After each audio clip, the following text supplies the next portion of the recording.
le monarque le plus puissant d'Europe, le roi qui a construit Versailles, l'homme qui incarnait le luxe absolu et le raffinement français. Mais voilà ce qu'on raconte. Il ne s'est presque jamais lavé.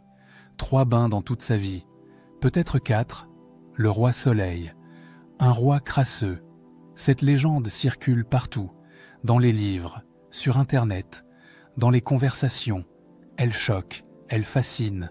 Elle semble confirmer tous nos préjugés sur la saleté du passé. Sauf que cette histoire est un mensonge. Parce que ce que les archives révèlent va tout changer. Louis XIV changeait de chemise 3 fois par jour. Il se parfumait obsessionnellement. Il ne supportait aucune odeur désagréable. Ses registres de garde-robe montrent des centaines de vêtements renouvelés constamment. Alors pourquoi cette rumeur persiste-t-elle depuis 3 siècles? Parce que nous ne comprenons pas ce que signifiait vraiment se laver à Versailles. Et cette vérité oubliée va bouleverser tout ce que vous croyez savoir sur l'hygiène du XVIIe siècle. Avant de plonger dans cette histoire, dites-moi en commentaire d'où regardez-vous cette vidéo? France, Canada, Belgique, Suisse ou ailleurs? Et si vous aimez découvrir les vérités cachées de l'histoire française, celles qu'on ne vous a jamais enseignées à l'école, abonnez-vous maintenant. Parce que chaque semaine, je vous révèle les secrets enfouis dans les archives. Maintenant, remontons à Versailles et découvrons ce qui s'est vraiment passé. Versailles, automne 1695. L'aube se lève sur la galerie des glaces. Dans la chambre royale, le cérémonial du lever commence. 100 courtisans attendent en silence, alignés selon un ordre de préséance millimétré. Louis XIV, 67 ans, émerge de son lit à baldaquin. Les premiers gentilshommes de la chambre s'approchent avec des bassines d'eau parfumée, des linges de lin blanc immaculés, des flacons de senteurs précieuses venus d'Orient. Chaque geste est calculé, chaque détail compte. Chaque moment de ce rituel quotidien incarne la grandeur absolue de la monarchie française. Et pourtant, depuis 3 siècles, une rumeur tenace circule. Une affirmation qui semble réduire à néant toute cette splendeur, tout ce raffinement, toute cette magnificence. Louis XIV, le roi Soleil, l'homme le plus puissant d'Europe, le monarque qui a fait de la France le centre du monde civilisé, ne se serait presque jamais lavé. 3 bains dans toute sa vie, peut-être 4. C'est ce qu'on lit dans les livres, c'est ce qu'on entend dans les documentaires. C'est ce qui circule sur Internet, repris, amplifié, transformé en vérité indiscutable. Cette légende trouve son origine dans une phrase, une seule phrase, extraite du journal du duc de Saint-Simon, l'un des chroniqueurs les plus célèbres de Versailles. Saint-Simon écrit, noir sur blanc, « Le roi ne prenait jamais de bain ». Voilà, 6 mots, 6 petits mots qui ont suffi à créer un mythe tenace, résistant à tous les démentis, à toutes les nuances, à toutes les preuves contraires. Au XIXe siècle, les historiens romantiques s'emparent de cette phrase avec délectation. Ils adorent les contrastes saisissants, les paradoxes troublants, les révélations scandaleuses. Le roi Soleil, ce monarque orgueilleux qui se faisait appeler le plus grand roi du monde, était aussi sale que son pouvoir était absolu. La légende prend racine, se propage, devient une certitude populaire. Et elle persiste encore aujourd'hui, parce qu'elle nous satisfait moralement. Elle confirme notre supériorité moderne. Elle prouve que nous, gens du XXIe siècle, avec nos douches quotidiennes et nos savons antibactériens, nous sommes infiniment plus évolués que ces aristocrates du passé. D'un côté, l'image officielle, le roi le plus glorieux d'Europe, paré de dentelles précieuses, de soieries chatoyantes, de pierreries étincelantes, vivant dans le palais le plus somptueux que le monde ait jamais connu. De l'autre, cette affirmation brutale qui le ramène à la condition la plus primitive, la plus répugnante. Sauf que voilà, quand on lit Saint-Simon en entier, dans son contexte complet, quand on consulte les archives médicales conservées aux archives nationales, quand on examine les registres minutieux de la garde-robe royale, quand on décortique les lettres des courtisans, les rapports des médecins, les inventaires des parfumeurs. Une autre histoire émerge, une histoire bien plus complexe, bien plus nuancée, bien plus humaine et, surtout, bien plus révélatrice de ce qu'était vraiment la vie à Versailles. Mais pour comprendre cette histoire, il faut d'abord accepter de voyager dans le temps, vraiment voyager. Pas simplement reculer de quelques siècles sur un calendrier. Non, il faut pénétrer dans un monde où les règles, les croyances, les connaissances scientifiques sont radicalement différentes des nôtres. Nous sommes au XVIIe siècle. L'hygiène n'est pas une question de modernité ou d'arriération. C'est une question de survie, basée sur les connaissances médicales du temps. Et ces connaissances, aussi fausses qu'elles puissent nous paraître aujourd'hui, structurent entièrement la vie quotidienne de millions de personnes. Les médecins de l'époque croient fermement que le corps humain fonctionne selon l'équilibre de 4 humeurs, le sang, la bile jaune, la bile noire et le flegme. Toute maladie résulte d'un déséquilibre entre ces humeurs, et l'eau chaude, disent-ils avec la plus grande conviction scientifique, représente un danger mortel. Pourquoi ? Parce que l'eau chaude ouvre les pores de la peau, et une fois ces pores ouverts, les miasmes peuvent pénétrer librement dans le corps. Les miasmes, ces poisons invisibles qui flottent dans l'air, qui transportent les maladies, qui tuent sans prévenir. Les miasmes qu'aucun microscope ne peut encore détecter, mais dont tout le monde connaît les effets dévastateurs. Cette théorie n'est pas une superstition populaire. C'est la doctrine officielle de la faculté de médecine de Paris, l'institution la plus prestigieuse d'Europe. Les plus grands savants du temps la défendent, les traités médicaux la répètent, les universités l'enseignent. Et cette croyance n'est pas absurde dans leur contexte. Elle s'appuie sur des observations concrètes, sur des faits vérifiables. Les bains publics du Moyen Âge ont effectivement propagé des épidémies terrifiantes. La syphilis s'est répandue comme une traînée de poudre dans les étuves parisiennes au XVe siècle. La peste a trouvé dans ces lieux humides et surpeuplés un terrain de propagation idéal. La lèpre, le typhus, toutes ces maladies mortelles ont profité de la promiscuité des bains collectifs. En 1619, quelques années seulement, avant la naissance de Louis XIV, les derniers bains publics de Paris ferment leurs portes, par ordre royal, pour raisons sanitaires. Ce n'est pas une décision arbitraire, c'est une mesure de santé publique, prise après consultation des meilleurs médecins du royaume. Alors voici le paradoxe fascinant, le paradoxe que nous devons absolument comprendre pour saisir la véritable histoire de Louis XIV. À son époque, éviter les bains complets n'est pas un signe de négligence, ce n'est pas un signe d'ignorance, ce n'est pas un signe de saleté, c'est un signe de prudence médicale, de sagesse, de souci pour sa santé et sa longévité. C'est exactement ce que recommandent les plus grands médecins d'Europe. C'est ce que pratiquent toutes les personnes éduquées, du plus humble bourgeois au plus grand roi. Mais alors, une question s'impose. Si Louis XIV ne prend pas de bain complet, si l'eau chaude est considérée comme dangereuse, si l'immersion prolongée est médicalement déconseillée, comment fait-il pour rester propre ? Comment maintient-il cette apparence impeccable, ce raffinement légendaire, cette élégance qui fait de lui le modèle de toute l'Europe aristocratique ? La réponse va vous surprendre, parce que l'hygiène du XVIIe siècle repose sur des pratiques, des rituels, des codes que nous avons complètement oubliés, des pratiques qui, dans leur logique propre, sont tout aussi rigoureuses, tout aussi méticuleuses, tout aussi obsessionnelles que notre hygiène moderne. Et c'est là que l'histoire devient vraiment fascinante. Chaque matin, entre 8h et 9h, la même scène se répète avec une précision horlogère. Dans la chambre royale de Versailles, les rideaux du lit à baldaquin s'ouvrent lentement.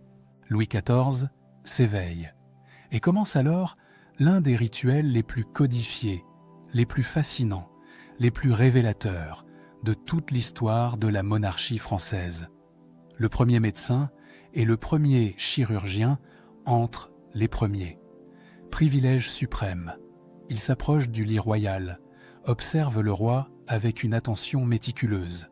Ils examinent son teint, sa respiration, l'éclat de ses yeux, la couleur de ses mains.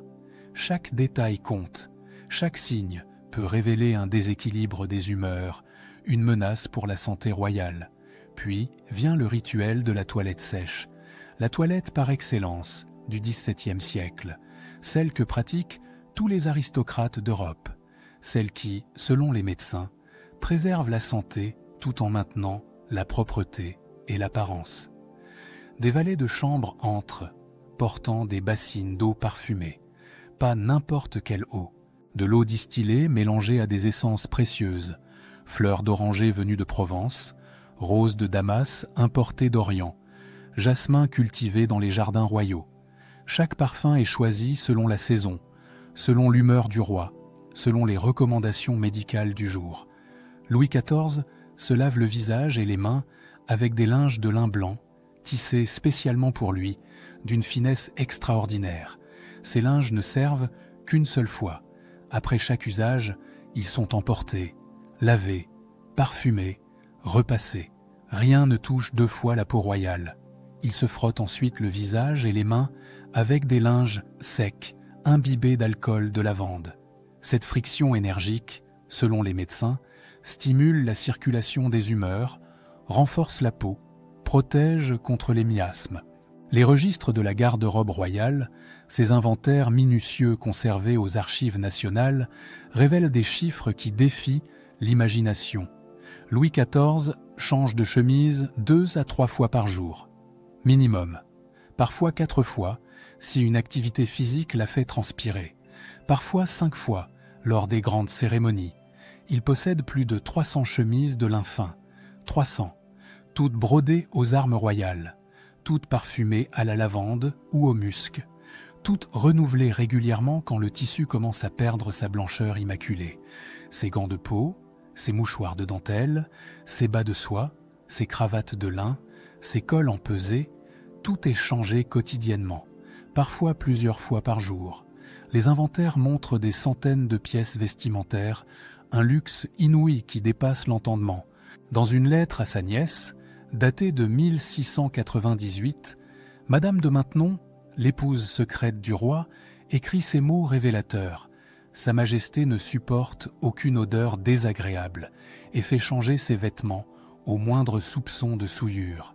Il se parfume lui-même chaque matin et ne tolère autour de lui que les senteurs les plus délicates. Cette obsession du parfum mérite qu'on s'y attarde, parce qu'elle révèle quelque chose de fondamental sur Louis XIV et son époque. Chaque année, le roi commande des quantités astronomiques de parfums. Les factures des parfumeurs royaux, conservées dans les archives, montrent des dépenses équivalentes à plusieurs millions d'euros actuels. Eau de Hongrie, distillée à partir de romarin et de lavande. Poudre de Chypre, mélange complexe de senteurs orientales. Essence de musc, importée à grands frais de Perse. Huile de bergamote, produite en Italie. Ambre gris, substance rarissime, extraite des cachalots. Louis XIV ne se contente pas de porter ses parfums, il les mélange lui-même, créant ses propres compositions selon son humeur. Il parfume ses vêtements, ses gants, ses mouchoirs. Il fait asperger d'eau de senteur les murs de ses appartements. Il exige que les courtisans qui l'approchent soient eux aussi parfumés, mais jamais avec des senteurs trop fortes qui pourraient masquer son propre parfum.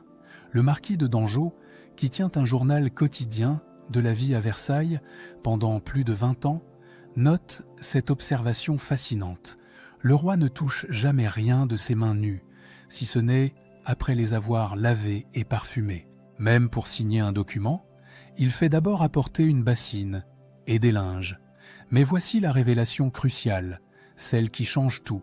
Tout ce que nous venons de décrire, ces lavages fréquents du visage et des mains, ces changements multiples de vêtements, ces parfums, ces soins méticuleux du corps, tout cela n'est pas considéré comme se laver au sens du XVIIe siècle. Au XVIIe siècle, se laver ou prendre un bain signifie exclusivement une chose: s'immerger entièrement dans une baignoire d'eau chaude. Tout le reste, aussi rigoureux soit-il, relève de la toilette ou du soin corporel, mais pas du bain. C'est cette distinction que nous avons oubliée. C'est cette nuance qui explique tout le malentendu. L'hygiène de Louis XIV ne s'arrête pas au linge parfumé et aux chemises immaculées. Elle s'étend à chaque partie de son corps, selon un protocole aussi rigoureux qu'une partition de musique. Prenons la bouche et les dents.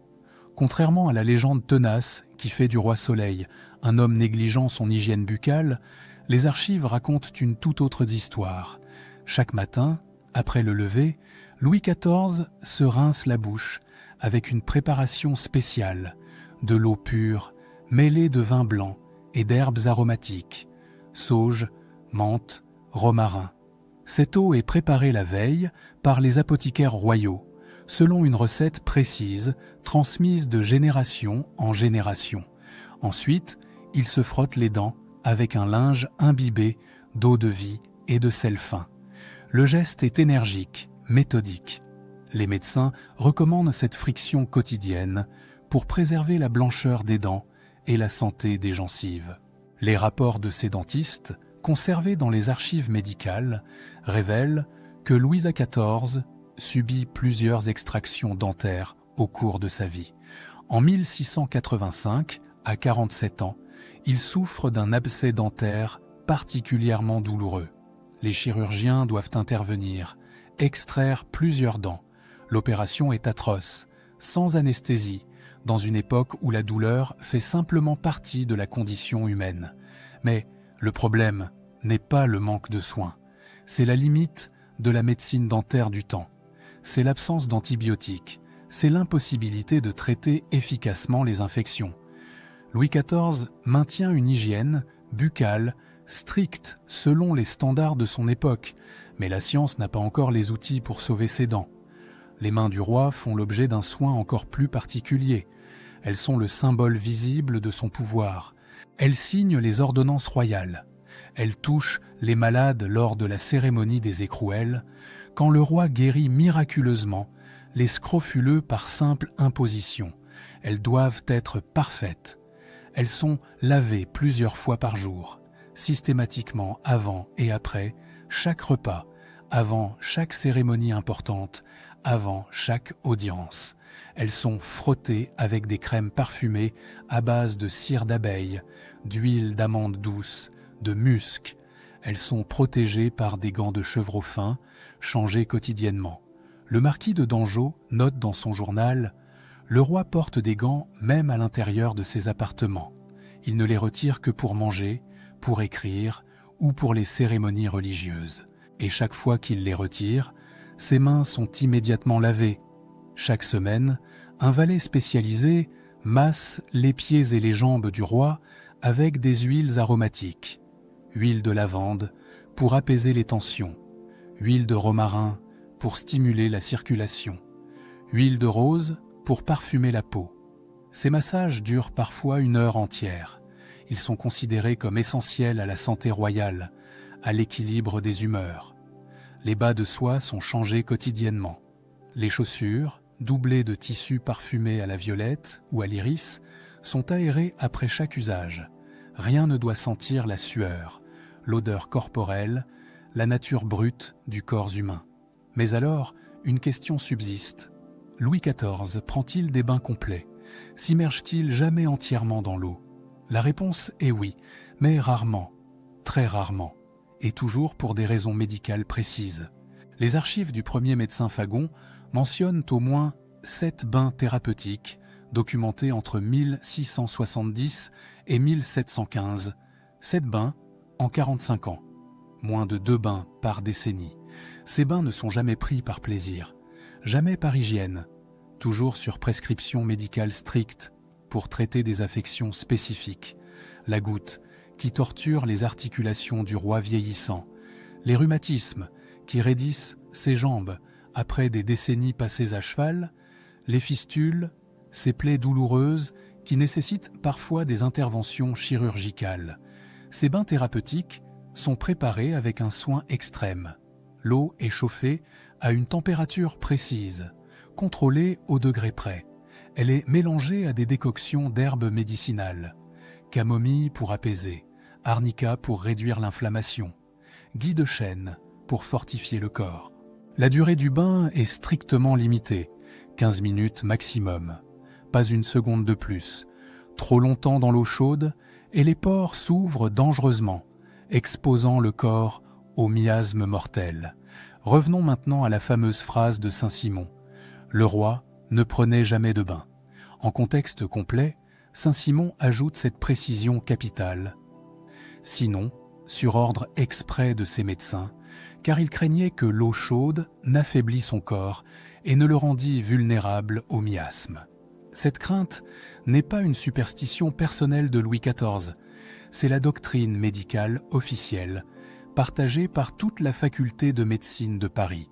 Le docteur Vallot, premier médecin du roi pendant 30 ans, rédige des traités entiers sur les dangers de l'immersion prolongée. Il cite des cas documentés de nobles morts après avoir pris trop de bains.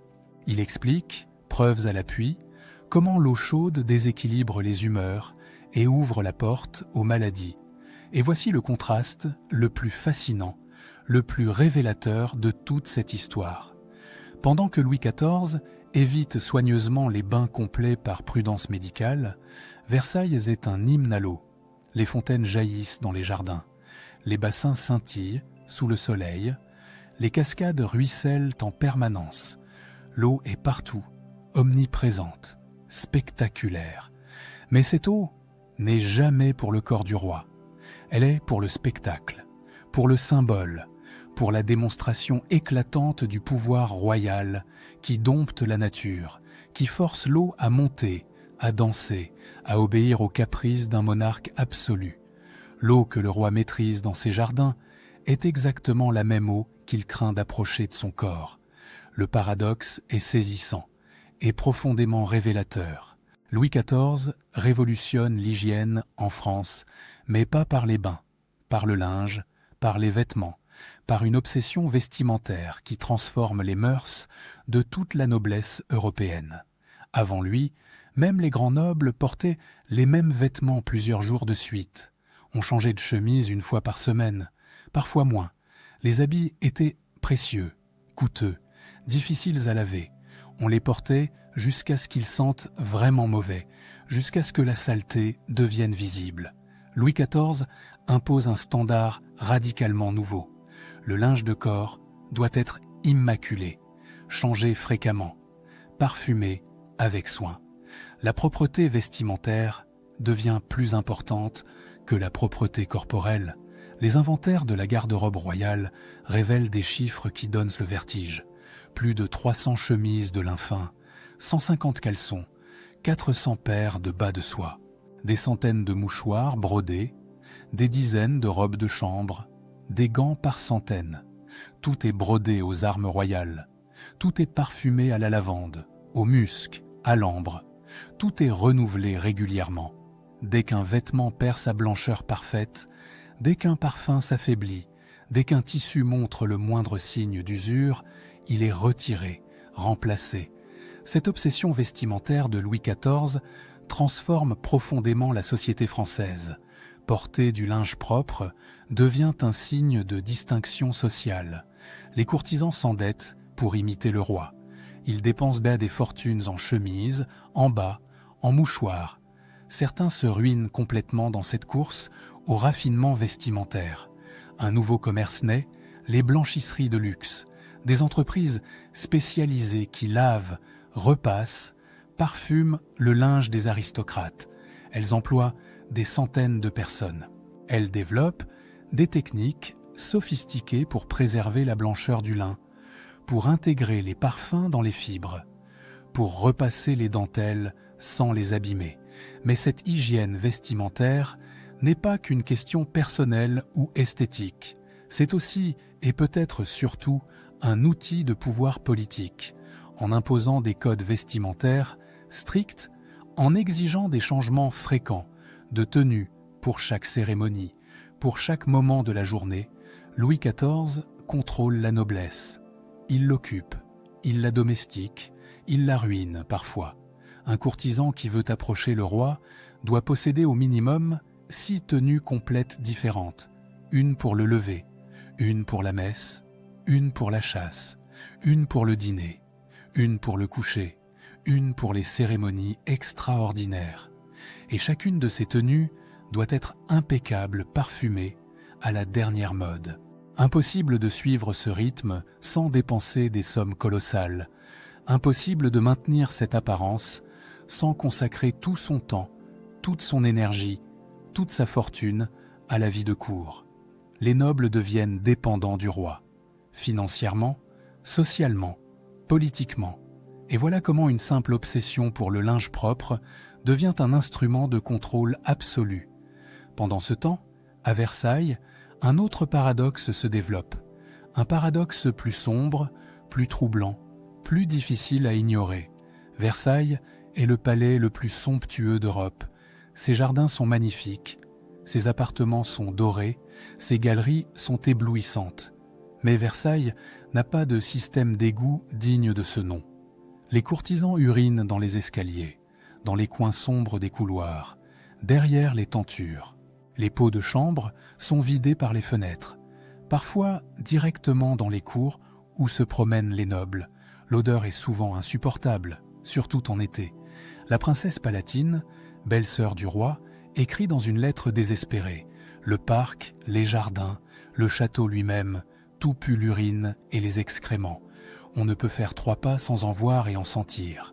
Comment Louis XIV gère-t-il cette contradiction horrible?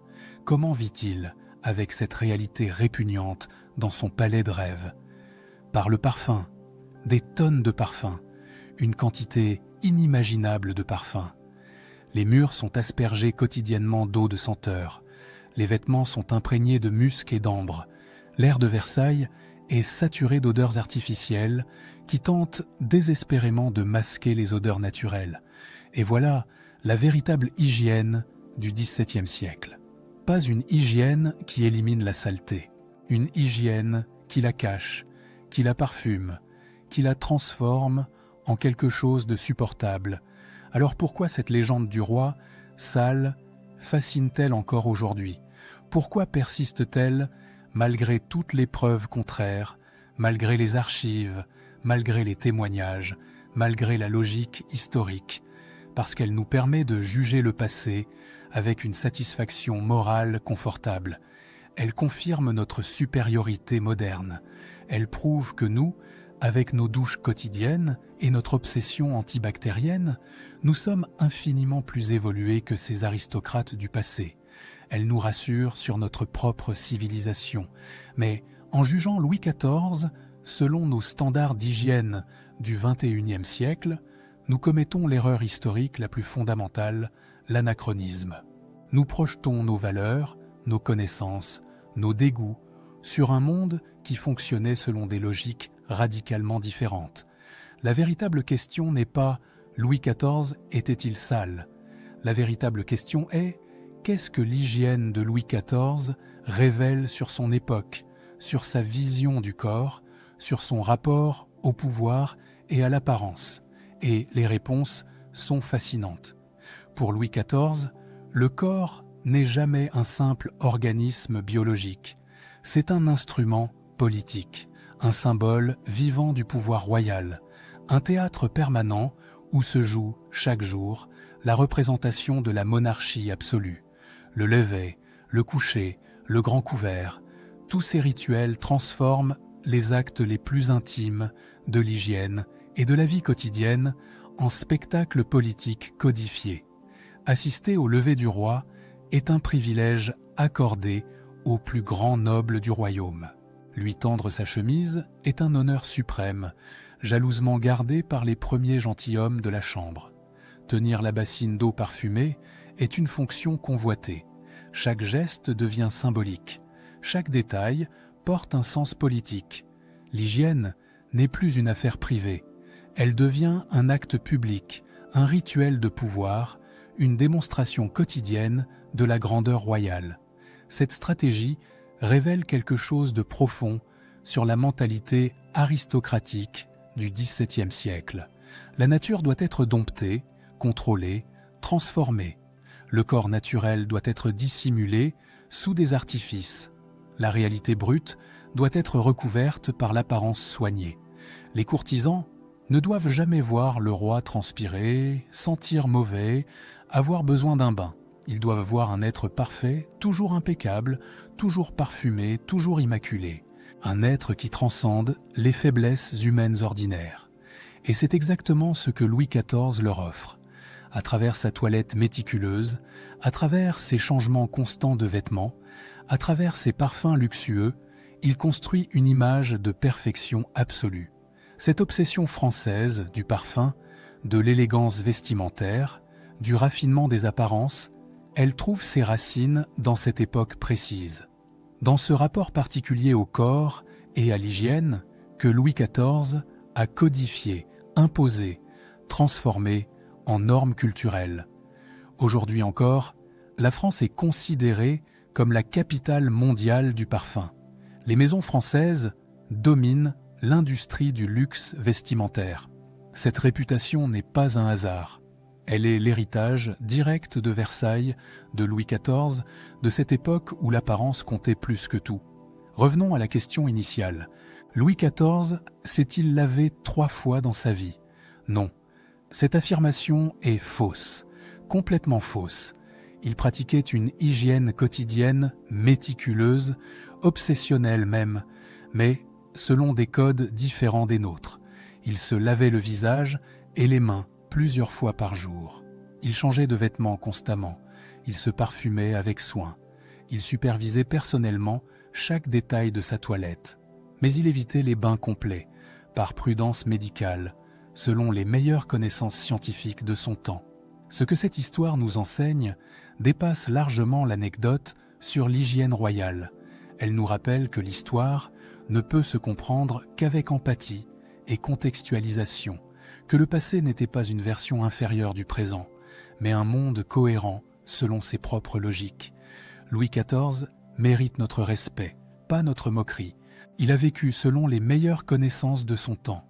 Il a cherché à préserver sa santé, à maintenir son apparence, à incarner la grandeur royale. Tout cela dans un monde où les microbes étaient inconnus, où la médecine reposait sur des théories erronées mais sincères.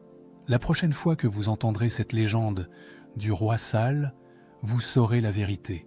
Vous saurez que derrière le mythe se cache une réalité bien plus fascinante, celle d'un homme obsédé par son image, prisonnier des codes de son époque, cherchant désespérément à contrôler chaque détail de son apparence pour maintenir l'illusion du pouvoir absolu. Car au fond, Louis XIV n'était pas si différent de nous. Nous aussi, nous vivons selon les codes de notre temps. Nous aussi, nous suivons des règles que les générations futures trouveront peut-être absurdes.